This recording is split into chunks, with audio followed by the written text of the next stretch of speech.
Welcome to the Deep Dive. So today we're digging into something, well, something lots of English learners are shooting for, right? Mm-hmm. That whole idea of speaking more naturally. Yeah. Sounding less like you're reading something aloud, less That's robotic. Yeah, exactly. And one thing that really jumped out from our sources kind of right away was this idea that chasing some perfect native accent, that's maybe not the main goal or shouldn't be. Right. It's easy to get hung up on that. Totally. What seems to matter more, what makes you sound genuinely natural is fluency.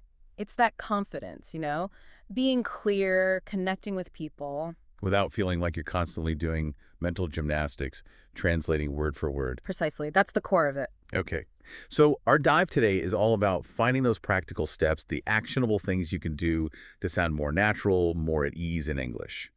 We've gone through the materials and we've sort of boiled it down to 5 key areas. Okay. First up, grammar and vocabulary, but maybe not how you usually think about them. Then listening and pronunciation, really tuning your ear. Crucial. Third, got to talk about speaking practice, the importance of actually doing it. Fourth, getting into natural expressions, that rhythm and flow of English. Mm-hmm. The musicality. Yeah. And finally, something maybe a bit less talked about, but super important. Cultural fluency, understanding the context behind the words. Absolutely. All right, let's kick off with grammar and vocab. How do we tackle these basics in a way that actually helps sound more natural? Right. So, grammar. One useful way to think about it, like some sources suggested, is it's the structure, the bones of your sentences. Architecture of the house, yeah. Exactly. But the key thing, and this came up a lot, isn't getting totally bogged down in, super complex academic rules that you just won't use when you're chatting with someone. Yeah, forget the dusty textbooks for a minute. It's about focusing on the grammar that people actually use every day, and 3 areas seem particularly important based on what we saw. Okay, what are they? First, tenses. There are 12, but really getting comfortable with, say, the present perfect, the past simple, and how we talk about the future, those cover a huge amount of ground in normal conversation. Makes sense. Then, modal verbs. Your can, should, might, could, they add all those subtle meanings. Possibility, advice. Essential little words. For sure. And the third one, phrasal verbs. Things like give up, look after, pick up. Ah, the dreaded phrasal verbs. Huh. Yeah, they can be tricky because the meaning isn't always obvious. Like look after doesn't literally mean looking after something, but No. they are just everywhere in natural spoken English. You can't avoid them if you want to sound natural. So any tips from the sources on how to actually learn this practical grammar? Yeah, a couple of resources got mentioned. Raymond Murphy's English Grammar in Use, that came up as being really practical. And websites too, like Perfect English Grammar, good explanations, lots of exercises. Mm-hmm. But the advice wasn't just study the book. It was more like learn a little bit, maybe focus on one tense or a few phrasal verbs, and then immediately try to use it when you speak. Little chunks, then apply. That application part feels key. Not just knowing the rule, but using it. Exactly. And that leads nicely into vocabulary, actually, because again, the advice isn't just, memorize long lists of words. Right, dictionary drills aren't that helpful for speaking. Not really for fluency, no. It's more about understanding how words connect and work together, learning them in context. Okay, so what does that look like? Word families and stuff. Yeah, things like word families knowing decide, decision, decisive. Also, collocations, words that naturally go together, like make a decision, not usually do a decision. Ah, right, like best friends among words?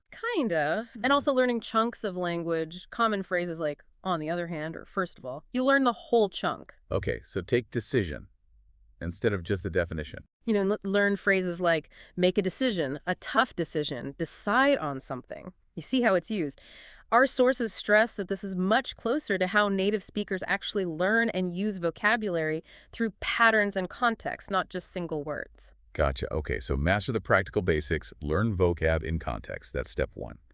Now, step 2 was about listening and pronunciation, tuning the ear and mouth. Exactly. And there's a really strong link here, something our materials highlighted over and over. If you want to sound more like a native speaker, you need to get really good at listening like one. Your brain needs the input first. Precisely. It needs to get familiar with the natural sounds, the rhythm, the connected speech. And the recommendation is daily exposure, right? Podcast, YouTube, Netflix, news. Yep, immerse yourself. But crucially, it's not just passive listening like having the TV on in the background. It needs to be active listening. Okay, what does active listening involve? Well, one technique that came up a lot is the sort of three-step process. First, find a short audio clip, maybe just a minute or two. Listen without any text or subtitles. Just see what you catch. Okay, first pass, just listen. Then listen again, but this time with the subtitles or transcript. See what you missed, connect the sounds to the words. Right, fill in the gaps. And the third step, this is the real workout. Try to repeat what you hear, line by line. It's called shadowing. Shadowing, okay, I've heard of that. How does it help specifically? Well, think about how native speakers actually talk. We don't always say every single word perfectly clearly. We connect words, we reduce sounds. Like someone might say, what are you going to do about it? Instead of, what are you going to do about it? Ah, so shadowing forces you to practice those natural connections and reductions. Exactly. You're not just repeating words, you're mimicking the flow, the contractions. We're going to becomes, we're gonna. Did you eat? Often sounds like, did you eat? And these aren't mistakes? Not at all. They're features of natural, efficient speech. Getting comfortable hearing and even using these reductions is a big step towards sounding more natural. Okay. And what about specific sounds that are tricky for learners? Yeah, sources pointed out some usual suspects. The sound, like in think versus this, that can be tough. Definitely. There's sound, especially in words like world or girl, and vowel sounds the difference between, say, bit and beat or ship and sheep. Subtle, but they make a difference.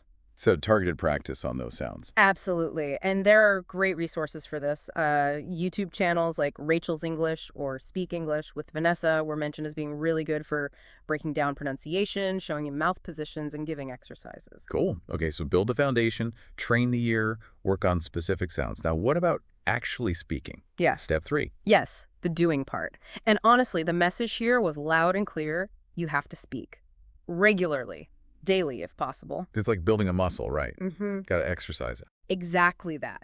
Fluency comes from practice. You can know all the rules and words, but if you don't practice actually saying them, forming sentences on the fly, it won't become natural. But finding someone to practice with every day can be tough. It can. Which is why one really interesting tip that came up was talk to yourself. Talk to yourself out loud. Yeah, it might feel a bit weird at first. Definitely. But think about it. No pressure, no judgment. You can just narrate what you're doing. Okay, now I'm making coffee. I need to get the filter. Describe your routine, talk about what you're cooking. Exactly. Or summarize an article you read, give your opinion on a movie, anything. It gets your mouth moving and your brain thinking in English. Low stakes, high benefit. Okay, I can see how that could work. And for interaction. Well, there are loads of options now. AI tools are getting better. Language exchange apps like HelloTalk or Tandem connect you with other learners or native speakers. Or services like Cambly or italki for practice with tutors or native speakers. Right. Finding those opportunities is key. And another technique our sources highlighted was recording yourself. Ooh, listening back to yourself. That sounds potentially painful. Huh. It can be revealing, let's say, but incredibly useful. Pick a topic, speak for a minute, then listen back. And ask yourself specific things. Did I sound smooth? Did I hesitate a lot? Did I use any good phrases? Did my pronunciation sound clear? Kind of like self-coaching. Totally. You become more aware of your own patterns. And the big point was consistency. Even just 10 minutes of focused speaking practice a day can lead to real progress over time. Don't underestimate short, regular sessions. Right, consistency over intensity sometimes. Okay, so practice speaking daily. Now, number 4 was about natural English phrases, rhythm, flow. This feels like getting into the finer details. It is, because sounding natural isn't just about saying the right words. It's also how you say them, the delivery. The music of the language. You could say that. Our sources talked about English being a stress-timed language. Okay, what does that mean in practice? It means that, unlike some languages where every syllable gets roughly equal time, in English, some words or syllables get stressed. They're longer, louder, clearer, while others get reduced or squeezed together. Ah, so it creates a kind of rhythm. Like waves. Exactly. Important words get stressed. Function words often get reduced. Think about, I'm going to the store. You don't usually say, I am going to the store. Right, it's more like, I'm going to the store. Precisely. Going to becomes gonna, or going to the gets squished. Understanding and starting to mimic this stress and reduction pattern is huge for sounding more natural. Okay, stress timing. What else contributes to that natural flow? Filler words. Those little sounds and phrases native speakers use all the time. Like, and, Well, yes, those too, but also things like, well, you know, actually. Like, sort of. So they're not just bad habits. Not necessarily. Used naturally, they serve a purpose. They give you a moment to think, they smooth transitions, they make you sound less hesitant than just dead silence. They're part of the conversational toolkit. Interesting. And then idioms and casual expressions came up too. Yeah, the fun stuff. Phrases like break the ice, hit the books on the same page, bite the bullet. Adds color to the conversation. Definitely. But the advice here was use them carefully. Don't just try and shove idioms into every sentence. Right. Could sound unnatural if you overdo it. Totally. Learn them, understand them, but try to sprinkle them in naturally as you get more comfortable. Like seasoning adds flavor, but too much ruins the dish. Good analogy. Okay, so rhythm, fillers, idioms. Now, the final piece you mentioned was cultural fluency. How does culture tie into sounding natural? This is super important, maybe overlooked sometimes. Language doesn't exist in a vacuum, right? It's tied to culture. And understanding some cultural norms around communication can really help you blend in and sound more, well, culturally attuned. So it's about understanding the unspoken rules. Exactly. Things like communication styles. Our sources mention how in many English-speaking cultures, there's often a preference for indirectness, Yeah. especially with requests or criticism. Like saying, could you possibly, instead of help me. Right, or using humor, sometimes sarcasm in everyday chat. Maybe avoiding being overly formal or too direct, depending on the situation. How do you learn these things? Observation is key. Watching how native speakers interact in real life, or even in, say, well-written TV shows or movies. Sitcoms like Friends or The Office or Modern Family were suggested. Not just for the plot, but for the dialogue style. Exactly. Pay attention to tone of voice, body language, how people agree, disagree, interrupt politely, make small talk. So knowing when to say excuse me versus sorry, maybe? Perfect example. Or how to jump into a conversation politely, or how to show you're listening and agreeing using little nods or sounds.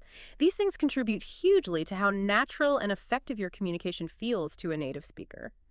It's about navigating the social side of the language. Okay, that makes a lot of sense. It's the whole package, not just the words. Definitely. Cultural fluency helps you connect better and avoid misunderstandings. All right, so let's quickly recap those 5 steps we had.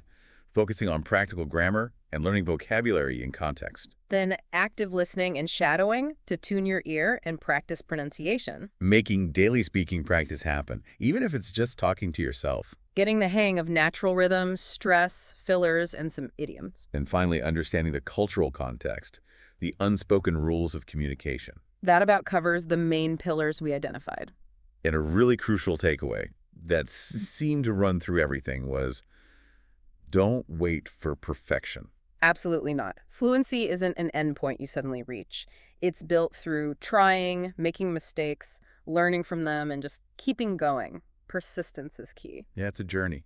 And the goal isn't necessarily to sound exactly like someone from London or Los Angeles. Unless that's a specific goal for you, of course. Yeah. But generally, it's about developing your own clear, confident, natural-sounding English voice. Finding what feels authentic to you. That's a great way to put it. So just remember, every little bit you do, listening actively for 5 minutes, trying out a new phrasal verb, noticing how people interact, it all adds up. Keep exploring, keep practicing, and trust that you are making progress even when it feels slow.